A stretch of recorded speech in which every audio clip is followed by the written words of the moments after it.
self-publishing. No way. I love the way that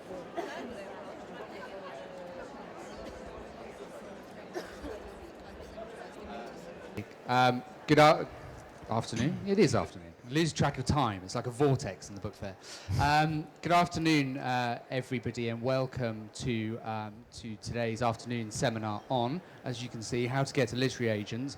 And we are very lucky to be joined on my left by Henry de Rougemont, who is the media manager of the Hanbury Agency, and to my right, Charlie Brotherstone, who's from Heath and is a literary agent.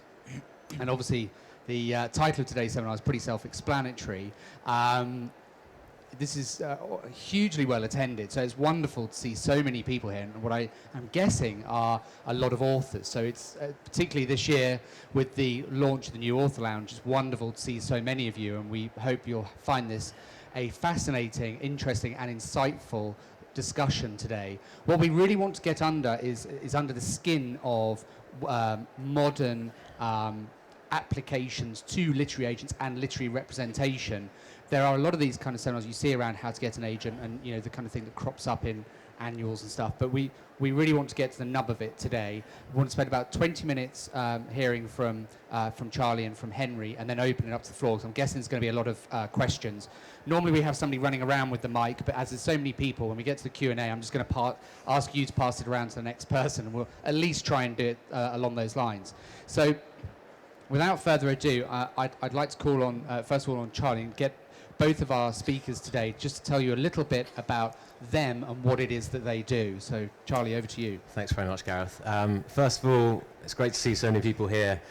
I think there's probably more people here than at the home ground of my beloved Queen's Park Rangers on a normal Saturday. So that's a good start, or a bad start if you support them. But, well, I'll tell you a little bit about what an agent does and where I work. I work at Heath, which is now the oldest agency in the country. And the day is made up of lots and lots of different tasks. It's essentially building and nurturing an author's career, all the way from getting them a publication deal in the first place, to seeing that through in every single way, to that book actually being published, which can be a very, very long process, but it's a very exciting one. So I've worked a lot with debut authors since I've started agenting, and it's a great process because you build up a real mutual trust, having worked on different drafts of various manuscripts, and getting a book or a novel ready to send out to publish is incredibly exciting.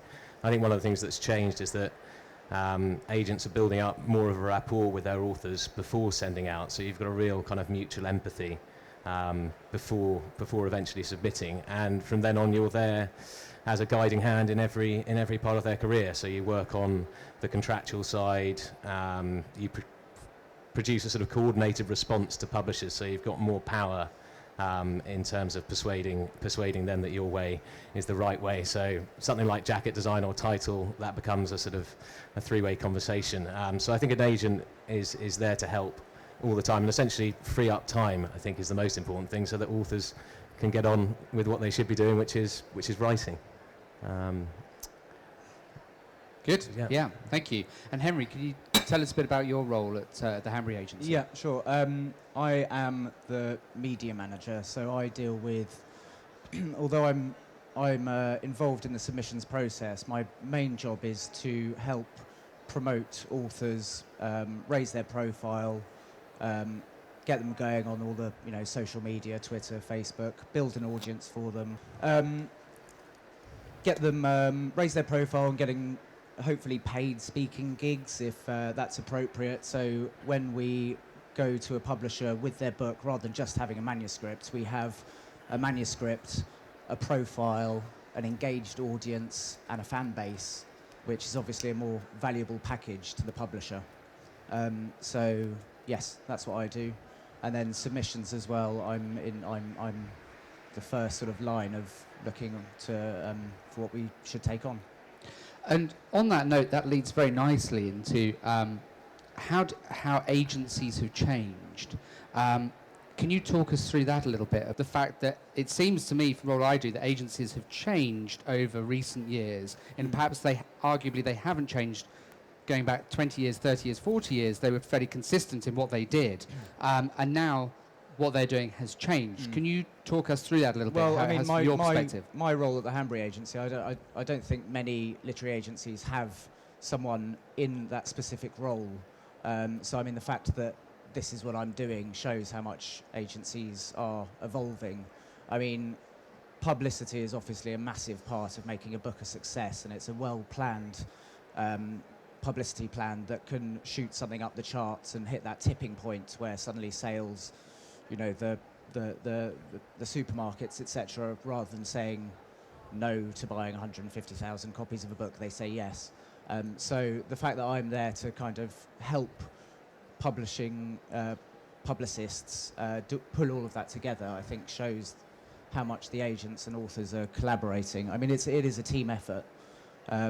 So yeah, I mean, my role is obviously an example of that. So the remit of the agency has also sort of has broadened in the sense of looking at these other areas that have become relevant, not just focusing on the manuscript, but bringing in skills like yours, looking at media management and promotion and that kind of thing. Yeah. And as I said, it goes beyond writing a book. I mean, I'd say 70% of our list is non-fiction. And so we have journalists and historians and things. And again, as I said, you know, paid speaking gigs, raising that profile, hopefully doing gigs where the organisers will buy 300 copies of a book as well. It all helps.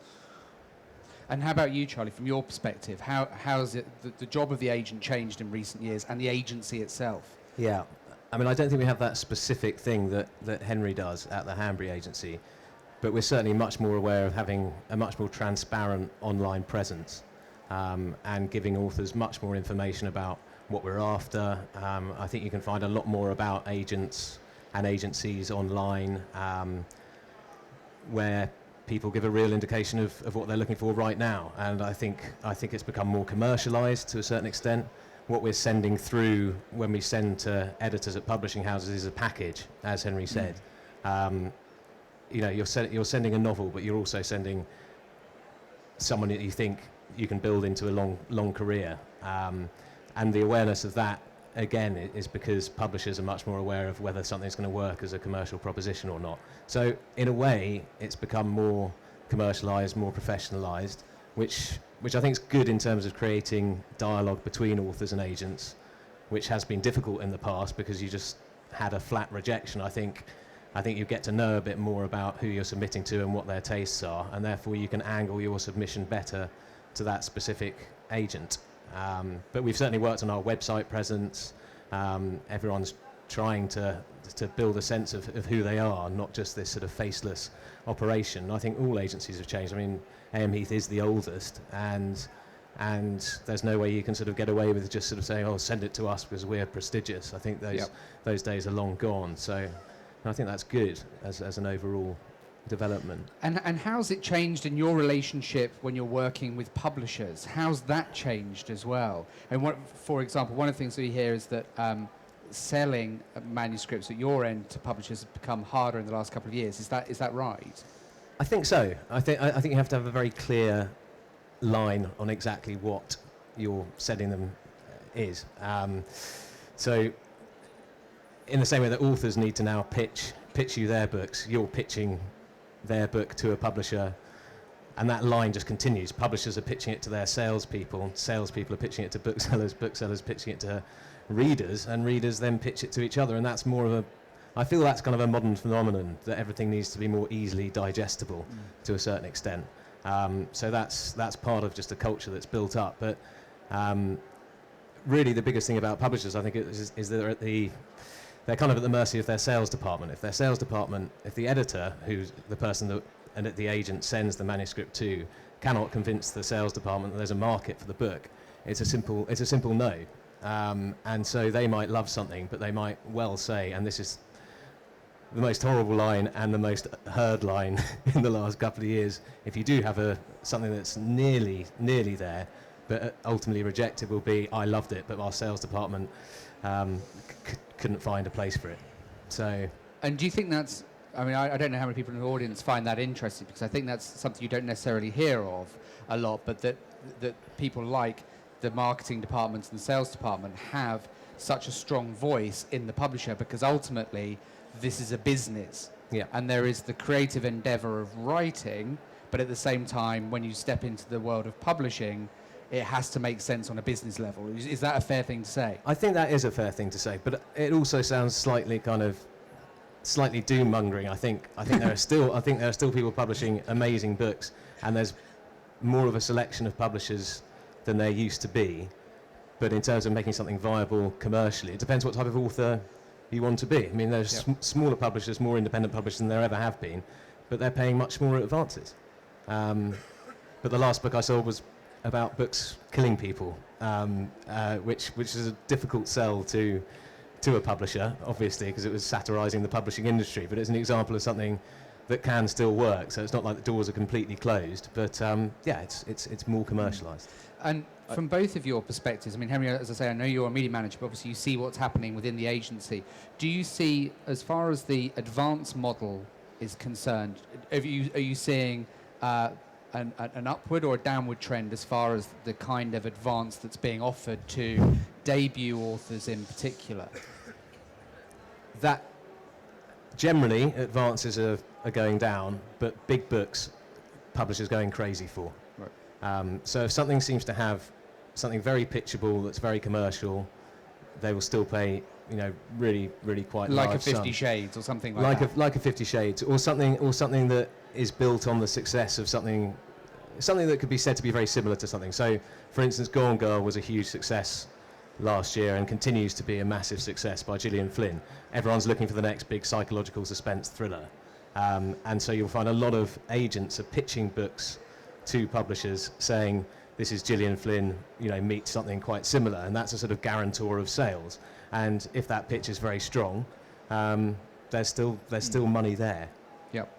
But, I think that's an important point actually as well, because when an author pitches to an agent and an agent pitches to an editor, you kind of have to put yourself in a box. You have to know where it sits on a shelf, and you might not like where the sales department put you on the shelf, but they have to understand your work in those terms. And do you think it's important for the author to have an idea of that at the moment of submitting to the agency, that they have an idea about where their book ultimately will sit within the marketplace? Yes, but they also have to be prepared to change that impression. Is that the same for you as well, Charlie? Well, so that's a very difficult thing for an author to understand. I'm always very sympathetic to someone who's actually gone out and written a novel and worked so hard, and it's their product. So I think that's part of the reason why an agent's really important, is so you can have that conversation before you then go and give a line to the publisher. And that happens, once you've got a deal, once you've got things like titles and jackets. It has to be a conversation, because essentially it's the writer's product. But they should be aware of it. But you've got to keep that conversation going, and I think an agent is there to do that, as opposed to make sort of commercial assumptions. Fight the corner.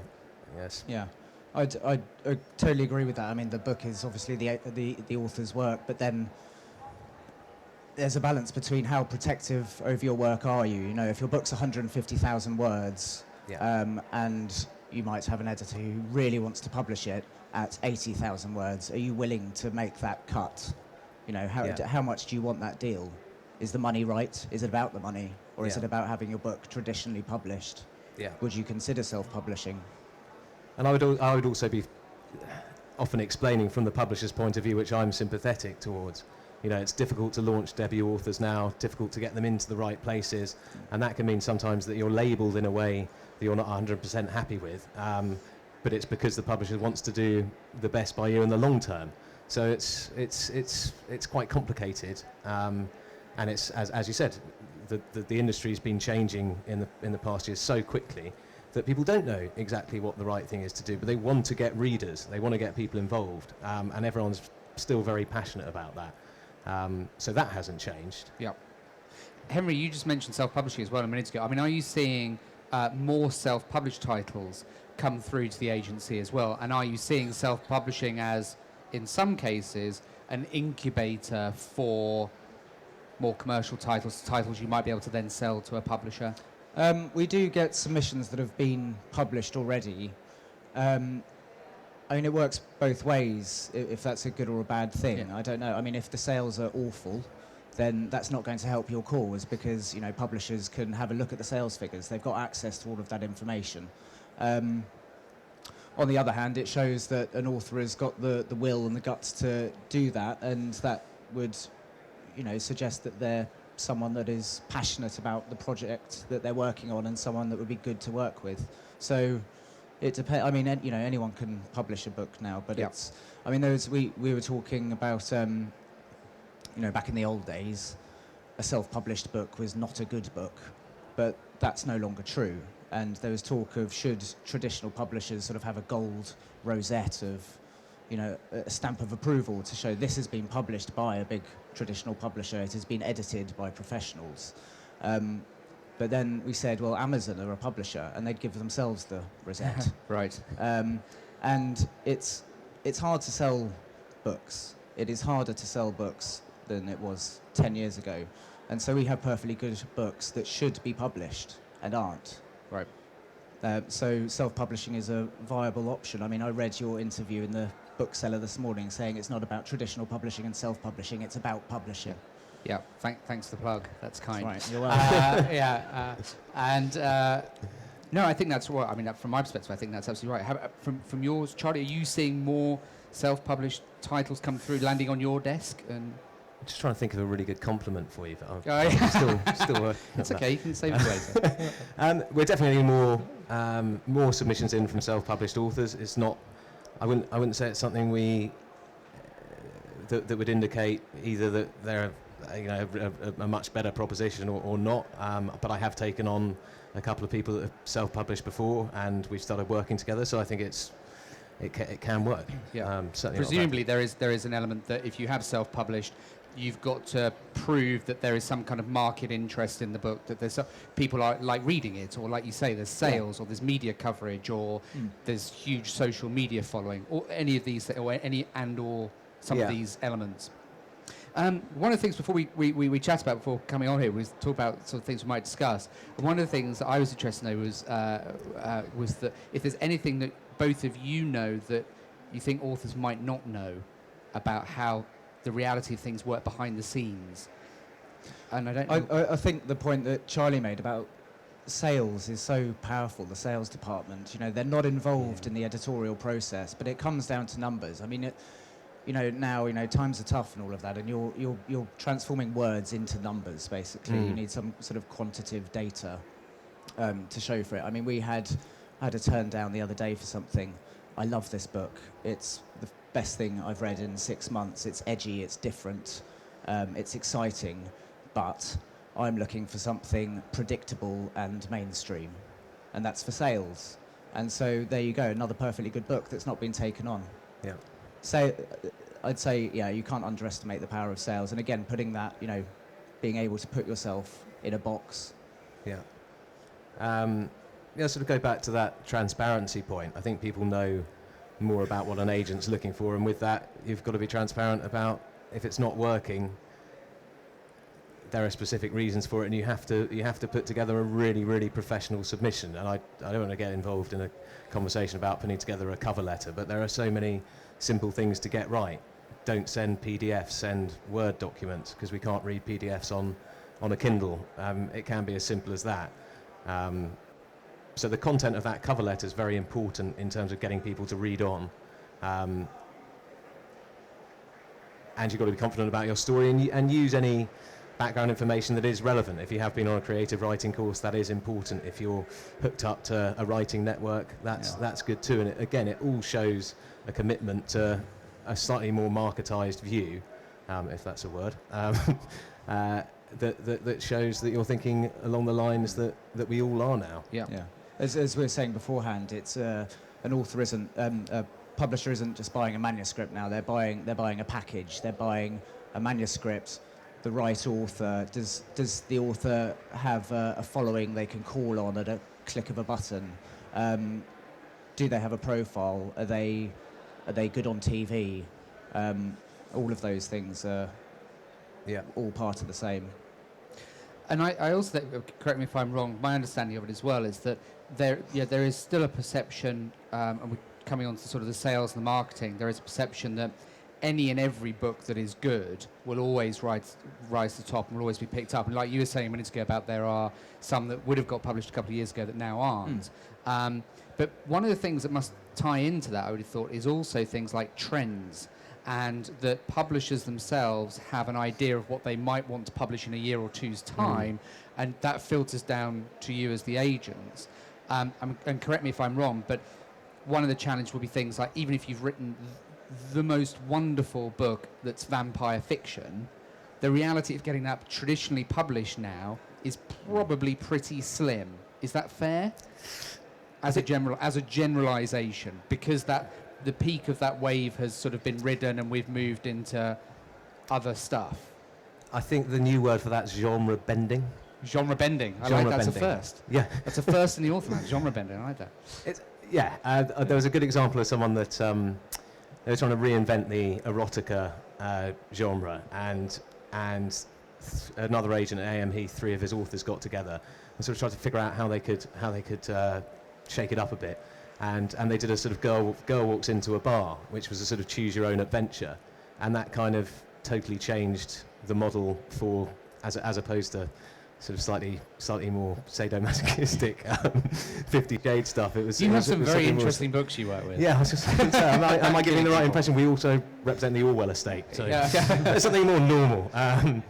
They were doing something different with it, and so that's still possible. But there was an element of reinvention as well. And presumably, though, that's because you're talking there about authors that have some experience and within the agency and being able to identify that fact to begin with and then take it and recreate it. Whereas if I'm an author sat at home typing away, I might not have that awareness. Is that I see what you mean. Yeah, I mean, part of what an agent does is constantly talk to editors about what they're looking for. And so you do have those personal relationships with particular editors that you really get a sense of their taste. And if within that there's an element of a vampire story that actually connects to something literary, there are so many different ways of writing something that could be labelled. Ghost stories with vampire. I don't think you could say that there's a block no to anything, even if it seems to be slightly behind its absolute top level of popularity. I mean, the flip side of that is, say, take vampire fiction is that, there's too much of it, or the other side of the coin is that people like it, let's do more. Yeah. So there's never a straight no to that kind of thing. It's in the storytelling. Okay, interesting. Thank you. We're kind of sort of 1:30 hour. So what I'd like to do is now open it to the floor for questions. I don't know if it... Yep, that's on. So if I pass it to you first, and then please pass, if you can help me pass it around, that would be great. Thank you.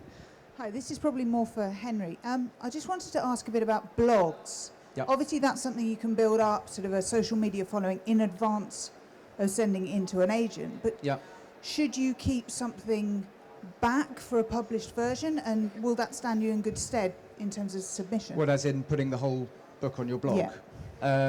Well, if the book would originally be a blog that would then be converted into a book. That's happening more and more, actually. There are more and more blogs getting signed and turned into books, into bound objects. I mean, from a publicity point of view, I think the idea of using extracts as a tool to get people engaged with your book, get people talking about it, especially in the digital space, is a more useful tool than putting everything out there and saying, please tell your friends. Yeah, I was just thinking more if, like at the moment, because I have a blog that's partially written because it's chronological to date. Yeah. And I have people following that, and I have magazines asking me to write articles for them off that. And continued for like another 6 months, that would make a full story, an autobiographical story. But are you saying that it works better not to write the blog, to write it as a book and then use a blog to publicise it, or should I finish it well, and not then knowing the submit exact content of it, it's hard to say. But I mean, from what you've told me, I'd say it's very important to keep track of numbers of what people are talking about, and then when you have got a finished, what would make a finished book, you can submit that with all the other data. Sure. Okay, thank you. Okay. Yeah, lady here at the front, please. Hi. It's quite loud.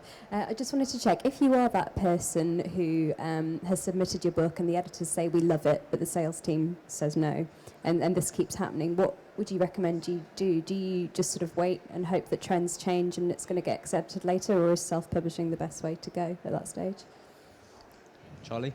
I think you can resubmit, having shown that you've worked on it and it's a different project. Mm-hmm. But it depends how far it differs from the feedback that you did have, whether you can say that there's a definite change there, or whether you're not prepared to change it, in which case self-publishing may well be the best route. Mm-hmm. Okay. Henry, do you have anything on that? It depends how far you want to go. I mean, there are more and more publishers and different types of publishers. So just because one door closes doesn't mean they all close. Depends how dedicated your agent is as well. Are we talking about submitting to agents or? No, to publishers. So well, having an agent on your side would be helpful, because that's they know everyone. But it depends how far down the line you want to go. I mean, I'm sure there's a small independent publisher who might be interested. You just need to find that person. yeah.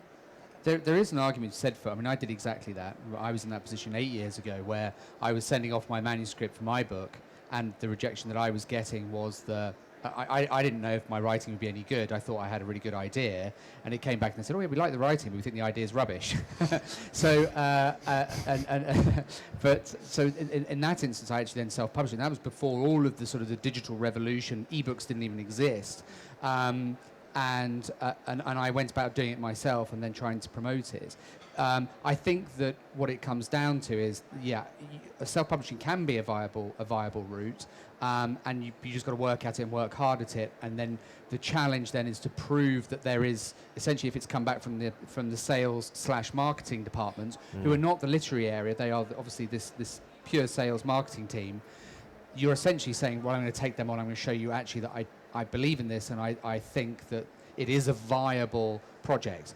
And then if you can do that, and you might do that through one of three ways: by having good sales, and you hear, I mean, from my perspective, I would say sales in paperback format of say 2,000 to 4,000, and I would think that's pretty healthy. I mean, I don't know what you guys say. I would say that's a good pat on the back.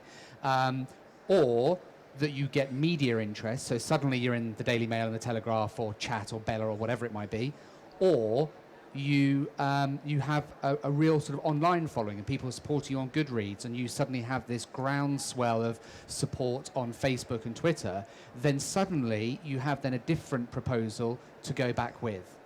The risk is, like Henry was saying earlier, is if you don't have any of those things, then resubmitting will then be a challenge, because you've said, actually, I've put my toe in the water and I've tested it, and you know what, you were probably right. So I would say that's the sort of the quid pro quo of it. Yes, this lady here, and then the lady behind. Yes.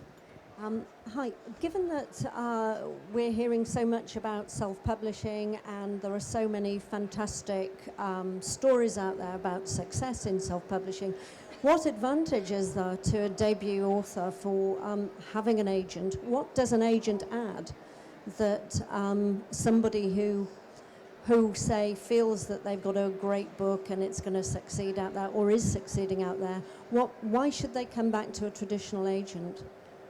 Charlie? I think you've got to back the idea that a second and maybe third, or fourth, fifth, sixth pair of eyes is going to improve a manuscript.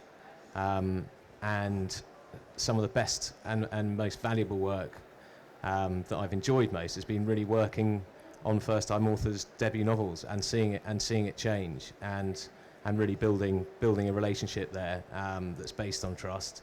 Otherwise, you just don't have that type of editing model. But that really depends on what you want as an author. I mean, I think there are dedicated professionals that are there to try and get a manuscript up to the very best it can be, and that's what the industry's built on. but that's subjective. Yeah. So I'd also say then primarily what people forget about very often, an agent's job is, the contract, getting your rights, getting higher royalty percentages. Agents are experts in those things that a lot of authors aren't unless they're, lawyers. We've signed some authors who have had contracts previously with publishers and they're awful. They've taken all of their rights forever. Yeah. So from that point of view, I'd say. So you're saying sort of other media, film and other territories? Oh yeah, all film rights, Those TV rights, play adaptation rights, everything. The kind of honing the rights deal. Okay. yeah. Plus, you would only ever have one Pass choice it of publisher. Lady there, thank you. Yes. Oh, yes, I want to talk to you about two no-nos that I'm faced with. It's a literary biography on an obscure figure and also a sort of triple biography on three women. And I'm being told a triple biography isn't going to work. You're going to, just choose one of the women and have the others as bookends, and also that they're not going to go for obscure literary figures. And I guess, like you're saying, put yourself in a box. I mean, there's Amanda Foreman with, Georgiana, Duchess of Devonshire is one of the biggest bestsellers, and, it's now the film The Duchess, but people didn't know about it before. And then you've got sort of like Wild Swans that was a bestseller on, a triple biography on Chinese women. So are they going to buy that, if I sort of present it in that sort of way? Yeah, if it's telling a bigger story through the prism of an unknown figure, then it can be fantastic writing and sort of open up all sorts of possibilities. So that can work. Because I'm told, another, they'd like another biography on Jane Austen, and you feel there's so many of those around, and it's very hard to sell and finding, obscure figures, even though the Literary stories are biography is amazing. difficult, yeah. Yes, it's going through a bad time at the moment, is it, would you say? This is historical, 19th century. It's one of the markets that's actually almost disappeared in terms of non-fiction. It's just much more difficult to sell to publishers now, Right. unfortunately. Yeah. Okay, thank you. Gentleman just here on the end, please. Thank you. I just wondered, what is actually the cut-off point where you would be interested in a debut author as far as sales is concerned? I mean, would it be like he's sold 3,000 self-published copies on Amazon? Would you start being interested then? Is there a cut-off point where when I look at the self-published business, I do just read the story first and foremost. And if I like that, then I'd be prepared to. But I wouldn't mention it if you've got 100 copies. You need to be over a few thousand, I think. Right, but before you'd be interested in that genre, if that was the genre of the agency. But again, even if it was 2,000 or 3,000, you wouldn't be basing it. You wouldn't be saying this person sold 3,000 copies. Right. You would be saying this is a novel that I'm sending to you because I think it's got commercial legs. Right. Also, just one. If you're sending to you, say, unsolicited manuscripts, would you be more interested in someone that's got an MA in creative writing, or opposed to someone who's not? Does that influence you? I think a well-written cover letter which has the story at the beginning and will have any information that shows that someone's been taking their writing seriously is good. It's not indicative of whether you're going to take it on, but it can be useful. Because I thought probably like a University of East Anglia would be a very heavy influence to an agent, as opposed to someone who hasn't got a degree in creative writing. Yeah, well, the UEA is probably the most prestigious course, so that would influence. That'd be something you would notice straight away. Right. But I'll take a couple. Sorry. I was just going to say. Question 2, yes. Question 1, sales figures. To be honest, we don't really pay too much. I mean, good figures are great. We signed one author who'd sold 94 copies of their book online. Right. Didn't matter. She could write. Yeah. Could I ask you to pass the microphone back, please, so we can take some from the back of the room? We've had quite a few down the front. Yep. Yeah, thank you. Hi, I'm from UEA. Okay, that's very apt. Yeah. Charlie, assuming that I knew what your transparency is, what you're actually looking for, and I were to submit my work to you, what is it in the package besides the letter would you suggest that comes in the package? A short synopsis. Yep. And again, going back to that idea of pitching. Right. Something that really draws, trying to hook the reader in. Try practicing condensing the novel down into something that you can actually pitch. So how many words to do you people. usually read on a first submission? How many? What, in terms of the pitch, I mean. In terms of the actual synopsis, or yeah, the well, cover letter, or the actual. Is it just the synopsis that you'd want, rather than any kind of? First 3 chapters or 10,000 words Yeah, as well. that's what I'm asking. Yeah. Yeah. Great. Okay. Thanks. Just on yeah. that point as well, with a synopsis, we don't put a word limit on it. We just want to know what happens. But if there is, a cunning twist that you don't see, please tell us what it is. Don't leave us hanging. We need to know the full story. So yeah, when we say a full synopsis, we mean a full synopsis. Yeah, lady directly behind you. Thank you. Hi. I'm just curious, what did you see the trend both in fiction and nonfiction? About 3 years ago, what would you say the trend was driving what you were looking for? And then what do you see it now? And then again, do you have a sense on where the trends are going in about 3 years? I just kind of want to get a snapshot on how you saw yourself when you guys were sourcing for new material and working with the publishers, where it was about 3 years ago, where we are now, and where you see it going, in both nonfiction and fiction, if you don't mind. Not sure I'd have a clear take on where I thought it was going 3 years ago. I think it's been a market in such flux, actually, that if I'd have predicted 50 Shades, I'd have been very successful 3 years ago. And yeah, just constantly changing. But there's certainly areas that have become more successful now. So I would say psychological suspense is a big area now, which possibly wasn't as high selling as it was 3 years ago. Henry, anything from you to add? Yeah, I'd agree with that. I mean, Brits love thrillers, whodunits. They'll always sell. I mean, chick lit we've stopped looking at, actually. It's hard to predict. I mean, we're a small agency and we do a lot of different things. I mean, on the non-fiction front, we do celeb biogs, historical stuff, things by journalists. We take on what interests us. We don't necessarily follow the trends. Lady across there, please, if that's okay. Thank you. Hello. Hi. How attractive a proposition would an author be able to make themselves if they've been very, very proactive with media, lots of, publicity? I've got a children's book which has already been published, but I'm looking to go to another publisher and bring more of a series along as well. And I've had quite a good response.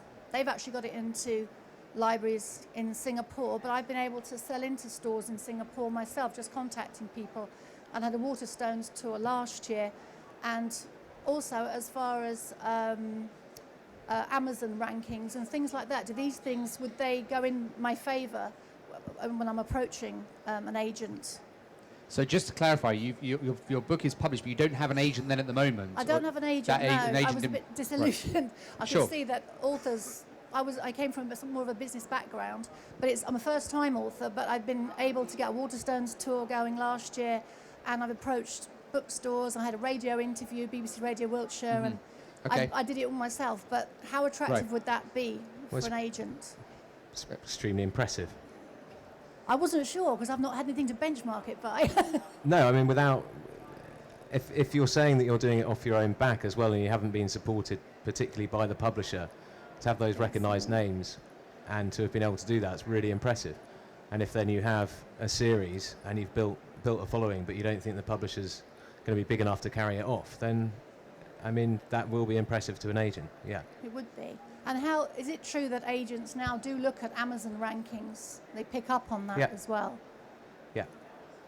That's certainly something that we're much more aware of than we used to be.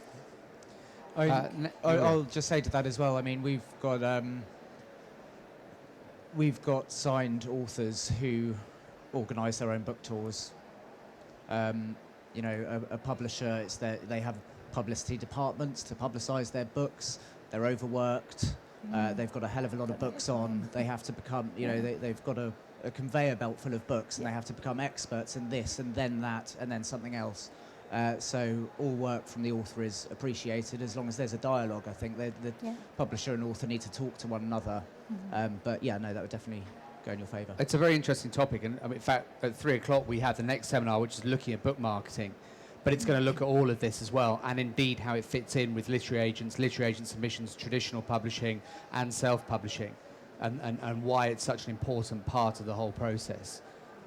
1 or 2 more questions, just quick. If you could pass the mic back to the front, please, if that's okay. Right down to the front here. Thank you. Thank you very much. And to this gentleman here at the front. Thank you. Yeah. I have a website with 30 years of research on it. In the last 2 years, it's been visited by 9,000 people from 94 countries. But according to life expectations, I cannot expect to live for more than 8 years. Is there some way of handing my website over to a publisher or an agent who can continue it? Because my research actually goes up to 2060. Oh, right. Wow. Okay.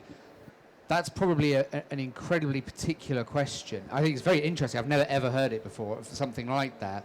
And there's probably all kinds of things. Do you have an answer? Anybody have an answer? Or should we perhaps have a chat? Perhaps we can have a chat with you afterwards, if that's okay, because there's probably loads of things, legal stuff that comes in as well, I would have thought. But perhaps we could have a chat with you afterwards. I think that's incredibly specific, if that's okay.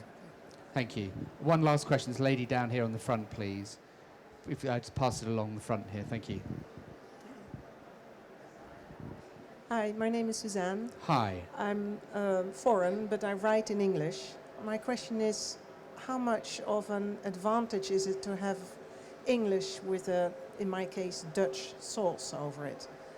Does that sell, that kind of book? It's historical fiction. Is it set in Holland? Both. Can England, you be Danish? I made that. Holland and England. No, I think specific setting. Invading England, actually. Ah, interesting. Exactly. Well, I think one of the new hottest books of the fair is set in 18th century Holland, called The Miniaturist, which a lot of people are talking about now. So if you've got a very strong hook to your story, it could be part of the way you sell it. So it could be a very good way of approaching it. And it's a first of a trilogy, so all to do with Holland and England and America. Does that help? Yeah, I think it sounds like a really strong historical setting. Thank you. Okay, thank you. So thank you very much again. We're going to have to wrap it up in a second. Thank you very much again for everybody attending. One of the whole aims of the Author Lounge this year was that we knew that authors were attending the book fair and wanted to meet with and talk to agents. And that's incredibly difficult to do because it is one of their busiest, if not the busiest time of the year. And most of the time they're up in the Rights Centre. So we wanted to be able to create a platform where as authors you could meet agents. And indeed, next door we have Lit Factor doing, and some of you might be attending that, which is the pitching event that's happening over 3 days. It's the first time it's ever happened at the London Book Fair. So it's quite a big first, and lots of agents brilliantly giving up their time. And that's been organised by our partner Lit Factor, which is, again, is a new site designed as a resource for you as authors to be able to engage with agents and learn from them as individuals within an agency what it is they're looking for at any one time. So you might well find that interest to go online. There's a nice helpful video on there as well. But really all that's left for me to do is to thank both Henry and Charlie for their time today, and I hope you found it interesting. So thank you very much, both of you.